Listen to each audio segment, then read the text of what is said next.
Hey guys, a while back I asked a question of our members of our Facebook group. Now, if you're on Facebook and you're not a part of that group, you should be. You're missing out on probably the best gardening group on Facebook. I'll put a link in the description. But I asked them to submit what they thought were garden myths, and that I would take those suggestions and then debunk those myths. In this video, I'm going to be going through the top 10 garden myths submitted by our Facebook group. And these are in no particular order, but starting with number one I've covered before, Epsom salts. Now, if you look all over the internet, you're going to see Epsom salts as the be-all, end-all, cure-all for the garden. One of the biggest ones is that it is a cure for blossom end rot. If you pour it over your tomatoes, you won't get blossom end rot.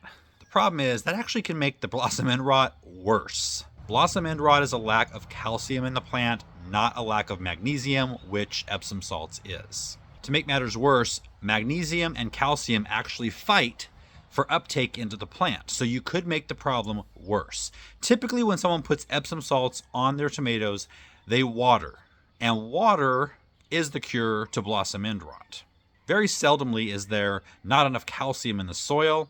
The problem is if the ground is not wet, the plant cannot bring calcium from the soil into the plant. So I've looked everywhere, and I have found that every single benefit claim on the internet for Epsom salts cannot be validated with any type of scientific testing.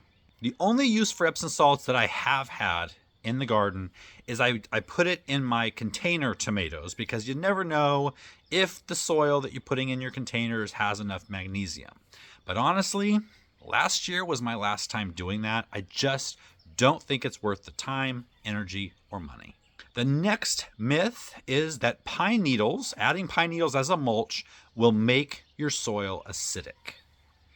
Now, it is true that pine needles themselves are acidic at 3.5 on the pH scale. If you dig fresh pine needles into the soil, you might be able to measure a slight increase in pH, but not enough to harm any plants. But usually pine needles are not dug into the soil. They're recommended as a mulch. And there is no way, with as slow as pine needles break down and get into the soil, that they will ever cause any measurable pH change to your soil. The third myth is that weed control fabric controls weeds. Now this, it depends on what weed fabric you get.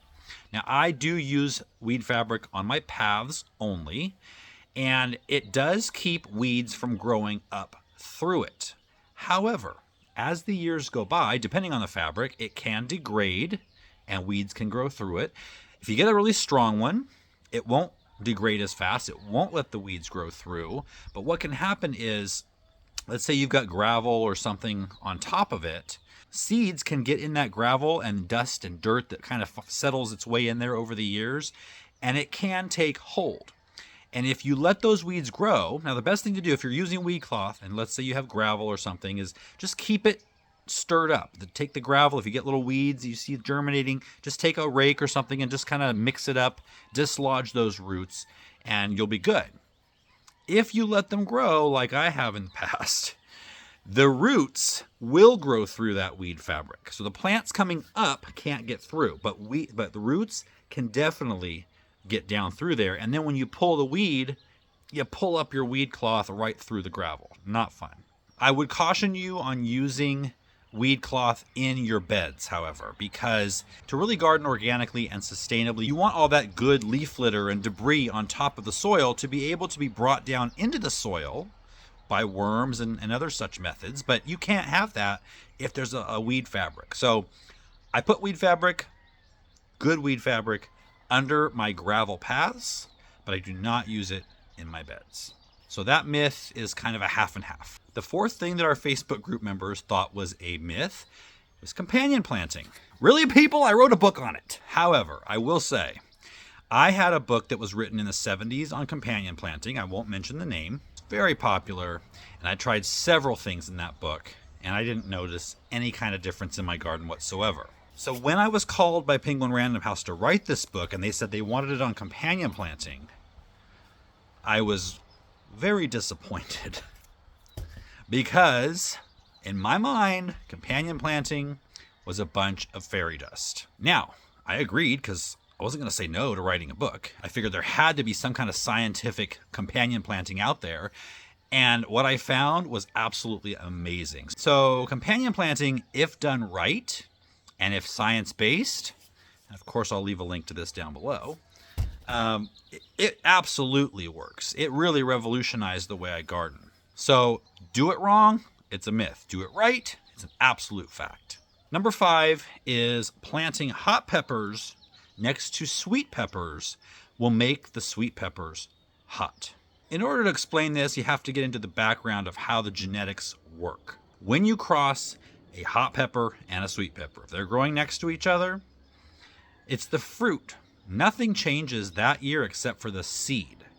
When you plant that seed the next year, you very well could have a sweet pepper with a little more heat.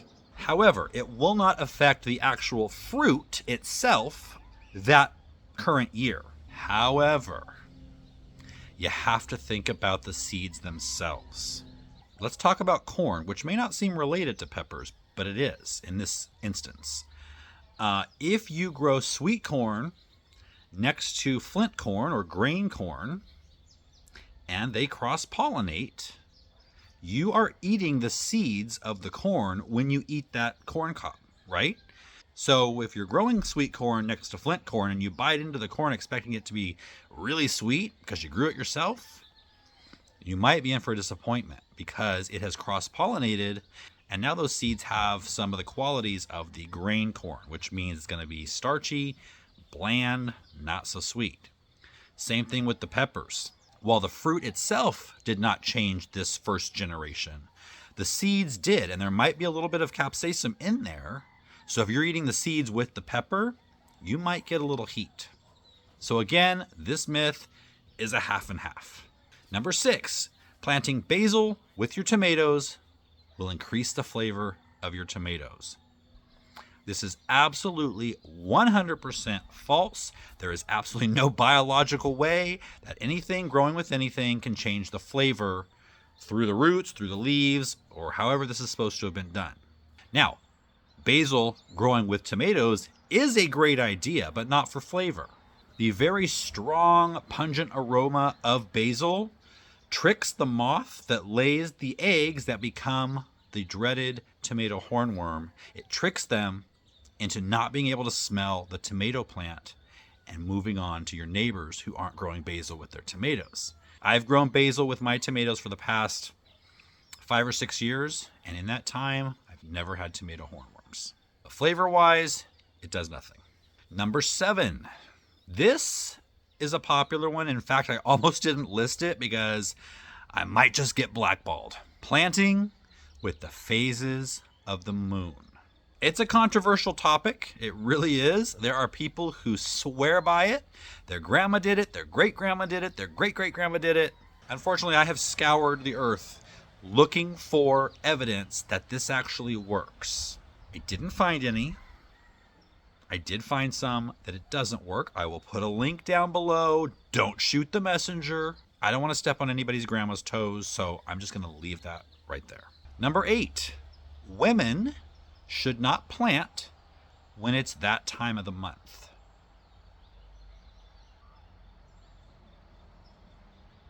Okay, I don't even know where this came from. I had never heard that before. I will tell you a funny story, and I have Emily's permission, and in fact, she's the one that reminded me of this. At our old house, we had started working in the front yard, and I had made this kind of, I don't know, it was like a berm. She thought it looked like a freshly dug grave, and she wanted it out of there. Well, I liked it, and I started planting it with flowers. And it happened to be that time of the month for her, and she came out there, and she ripped all the flowers out and threw them in the driveway. That's a myth, but men should not plant what the woman in your life does not like when it's that time of the month. Number 9, nitrogen-fixing plants are great to grow, and they will actually collect nitrogen in their root system where they will leave that for the next round of crops that grow after them. Unfortunately, this is false, mostly. Nitrogen-fixing plants, like legumes, do take nitrogen from the air and fix it into their root system. The thing is, they use most of that up in their own life cycle. Now, there might be plants growing next to them that can take advantage of it at that time, and there might be a tiny bit left in the soil for the next crop to come, but really not that much where you're going to be like, oh, I don't need to fertilize. If you want to take advantage of the nitrogen fixing ability of legumes, you need to cut them down right as they start to bloom. That way, they are leaving nitrogen in their root system. Now, you don't want to do that to beans. I mean, you're not going to get any beans, right? But you can do that with a cover crop of something like crimson clover.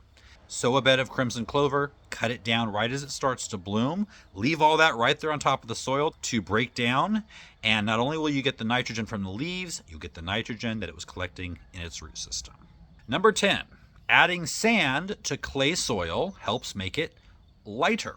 Now, unfortunately, this is a myth that I myself promoted on this channel several years ago. One of my first popular videos, I actually mixed sand with clay soil. In the years since, I have learned that this is a myth. In fact, not only is it a myth, but the chemical makeup of clay with sand could turn your soil into something a little bit more like cement. Not a great thing for plants to grow in. So instead, mix in lots of organic matter like compost, manure, and you can also use something like gypsum that will go in there and actually break up the clay particles. If you enjoyed these myths and want to check out a video completely about tomato myths, click right here. I'll see you guys next time.